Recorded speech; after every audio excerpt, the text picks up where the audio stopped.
Direitos e deveres começa agora.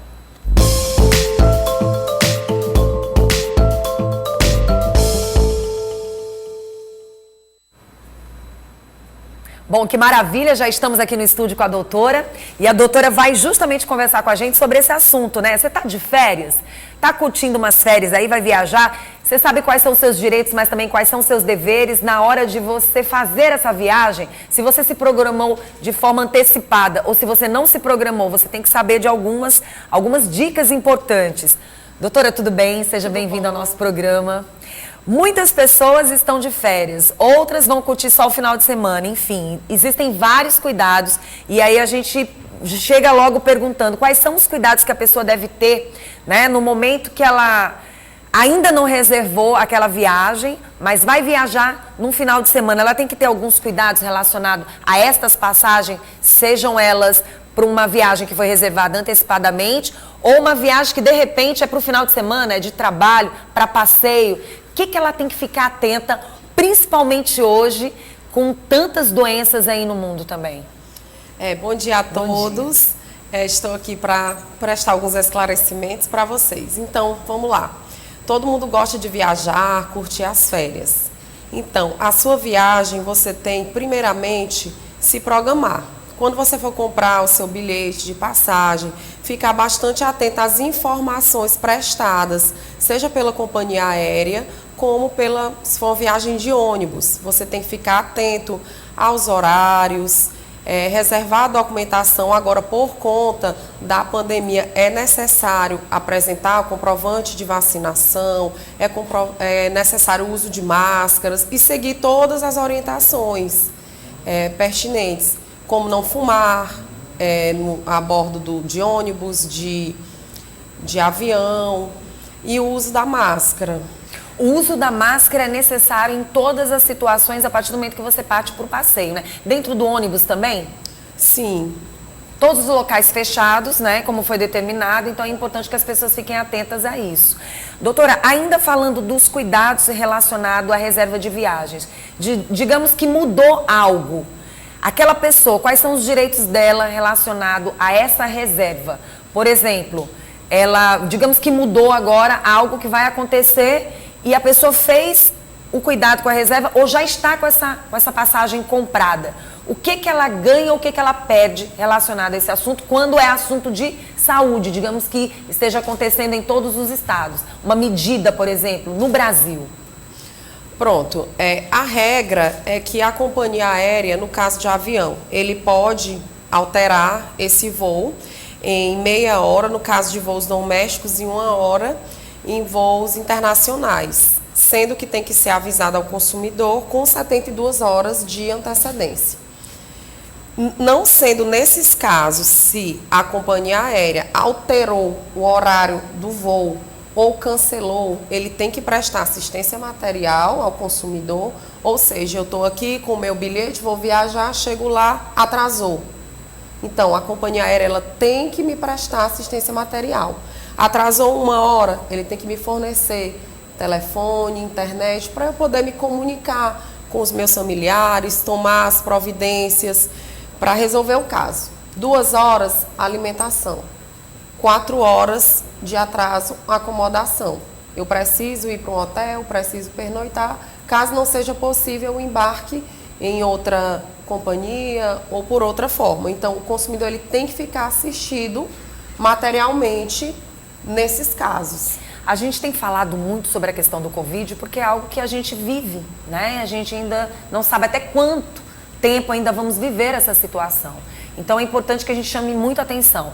Peguei Covid. No caso, eu posso remarcar, tenho que cancelar ou, na verdade, o que acontece com essa minha viagem? O que fazer? A gente estava agora há pouco falando justamente a respeito dos exames, né, para várias outras situações. E nessa questão da viagem, também vai influenciar? Porque, na verdade, no caso de desistência do consumidor, eu vou pagar uma pequena multa, quando eu não tenho um motivo para aquela minha desistência. Sim. No caso da Covid, eu tenho um motivo justo. Eu tenho um motivo justo que eu estou impedida de viajar porque eu não posso contaminar as outras pessoas. É diferente de qualquer outra doença, exatamente, né? Eu tenho que ficar em isolamento para não propagar a doença para outras pessoas. Então, nesse caso, eu justifico junto à operadora aquela minha impossibilidade devido com um atestado médico, com o exame, e eu posso ter o reembolso ou ficar com aquele crédito. Vai depender da negociação que você tem com a companhia. Por exemplo, a pessoa, nesses últimas situações aí do Covid, muitas pessoas estão com Covid, passam no máximo uma semana, os médicos estão dando mais ou menos um atestado de uma semana depois das vacinações, né? E aí, nesse caso, a pessoa vai poder já imediatamente ter essa viagem garantida ou não? Na verdade, a pessoa vai solicitar, né, esse crédito junto à companhia aérea ou a companhia de ônibus, e vai depender também do que a pessoa busca. E das condições também, né, da empresa naquele momento. Até porque você não sabe quais são as sequelas que você vai ter, se você vai poder fazer a viagem a curto prazo, então você pode ficar com aquele crédito junto ao fornecedor, ou você pode solicitar o reembolso. Pronto, e que vai acontecer uma comunicação ali entre ambas as partes, né? Isso. Tem que ter um bom senso também, né? Nesse momento. Aí vai também, como eu falei, muito do que a pessoa busca. Não é o momento de eu fazer a viagem, eu prefiro meu reembolso. Não, eu vou ficar com aquele crédito. Quando eu estiver bem, eu faço a minha viagem mais tranquila. Ainda falando de reembolso, quando a empresa cancela essa viagem, é de imediato esse reembolso ou não? Ela tem um prazo para devolver? Tem um prazo para devolver de 7 dias. Pronto, de 7 dias, porque fica uma atenção para ambas as partes, né? Mas passou desses dias, o consumidor ele pode rever esses direitos. E também, mesmo no caso de que seja prestada assistência material, o consumidor ele pode buscar uma indenização posteriormente. Suponha que eu viajei, eu me programei para estar de volta ao meu domicílio no domingo à noite para eu trabalhar na segunda pela manhã, por exemplo. Sim. E o voo atrasa, eu só consigo chegar na segunda à noite. Eu vou perder um dia de trabalho. Então, mesmo que a companhia tenha me prestado assistência material, eu ainda posso rever, ainda posso ingressar com uma ação judicial para buscar reparação dos danos que eu sofri. Eu perdi um dia de trabalho, eu tive todo um transtorno. Nada impede também. Ainda falando também do Covid relacionado às vacinas. Digamos que a pessoa não tenha tomado até a 3ª dose ou a 4ª dose. Isso vai impedir a viagem dela? Olha, o necessário é que você apresente o seu comprovante de vacinação, certo? Porte sempre o seu comprovante. E as 2 doses, que é o obrigatório, porque a 3ª e até a 4ª, em alguns casos, é uma dose de reforço. Então, só você vai tomar se houver você comprovando que você tomou a 1ª e a 2ª dose, você não sendo um grupo de risco em que é obrigatório as doses de reforço, o seu embarque está garantido. Doutora, foi muito bom a gente falar sobre esse assunto, porque é uma das coisas que deixa as pessoas muito preocupadas e tensas. Muitas estão evitando viajar, outras estão com uma certa dificuldade, e é uma informação que fica para todo mundo. Você tem que estar com as 2 doses tomadas, com a sua carteirinha de vacinação e com todos os cuidados necessários, né? Sim. Para que você possa, de verdade, ajudar quem está do outro lado, tendo empatia com o próximo e também se cuidando, né? Porque você vai estar certo de que você está fazendo uma viagem para outra cidade, para um outro estado e com pessoas dentro de um mesmo ambiente. Então, todo cuidado é pouco. E ainda que no seu estado não seja obrigatório o uso da máscara, se você vai viajar para outro estado, leve sua máscara, porte sua máscara, porque a gente não conhece a legislação dos outros estados. Então, é sempre bom prevenir, né? Você andar com o seu cartão de vacinação, você andar com a sua máscara, você portar a sua máscara. Isso. Extravio de malas, o que fazer? Isso é uma dor de cabeça para muitas pessoas. Tem gente que passa semanas para receber essas malas. Tem data para isso? Com relação à mala, é muito importante. Você saiu da sua viagem, você saiu do avião, saiu do ônibus, confira se a sua bagagem está lacradinha, se está tudo ok, se não teve problema. Eu já tive um caso de um cliente que ele teve a mala dele violada. Nossa. No caso, não foi extravio, ela foi violada. Então, o que é que ocorre? Assim que você viu que que você não recebeu sua bagagem, que é o caso do extravio, ou teve uma violação, faça o requerimento por escrito junto à companhia para que seja resolvido seu problema. Uma bagagem ela é considerada extraviada em voos domésticos por 7 dias, internacionais 21 dias.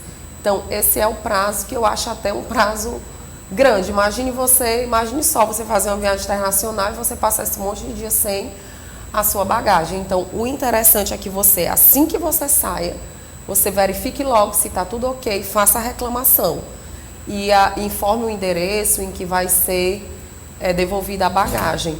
E caso não seja resolvido, a gente pode ingressar com a ação buscando o dano material, que foi o que você tinha na bagagem, que foi extraviado, que foi violado, e também o dano material, né? Por todo, claro. Você vai fazer uma viagem, você espera ter dias maravilhosos e você passa por esse percalço de perder sua bagagem. 7 dias, uma viagem, por exemplo, de uma semana ou de um final de semana acabou.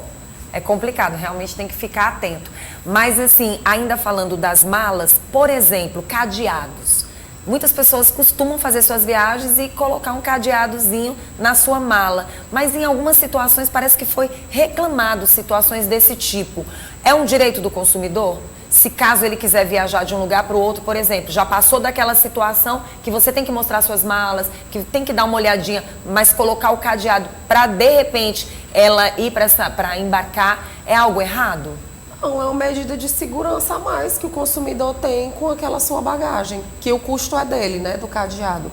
As companhias não fornecem isso. Tanto de ônibus como de avião não tem que dizer não, né? É uma medida a mais. Pronto. Doutora, eu acho que a gente esclareceu bem direitinho todas as dúvidas do nosso telespectador, mas se estiver faltando alguma dica, a doutora pode passar para quem está em casa. No início, como eu falei, né, a informação, você tem que estar bem informado, questione, principalmente quem compra por agência de viagem, questione valores de multa em caso de desistência. É muito importante você já estar ciente das possíveis penalidades que você pode sofrer no caso de uma desistência. E seguir direitinho os protocolos de contenção, não só da Covid, como não fumar também, prestar todos os cuidados e curtir as férias. É isso mesmo, doutora, eu quero agradecer pela sua presença, agradecer aí a todos da APAC, que a cada terça-feira vocês estão sempre aqui com a gente, ajudando as nossas famílias a ter dias melhores, né, com informações necessárias, tanto de direito como também com os seus deveres. Muito obrigada pela sua presença. Eu que agradeço pelo convite, espero ter contribuído. Demais. Maravilhoso. Muito bom. E quem quiser entrar em contato com a doutora, pode também entrar em contato com ela. Tem também o Instagram, né, doutora? Tanto da APAC como o seu também, sim, né? Tem muitas dicas. Tem muitas dicas, muito conteúdo para vocês. Muito obrigada, então. Olha como é bom a gente falar de direitos e deveres toda terça-feira aqui no programa. E agradecer a APAC, que contribui para que a gente esteja sempre com grandes profissionais aqui no nosso programa. Direitos e deveres volta na próxima terça.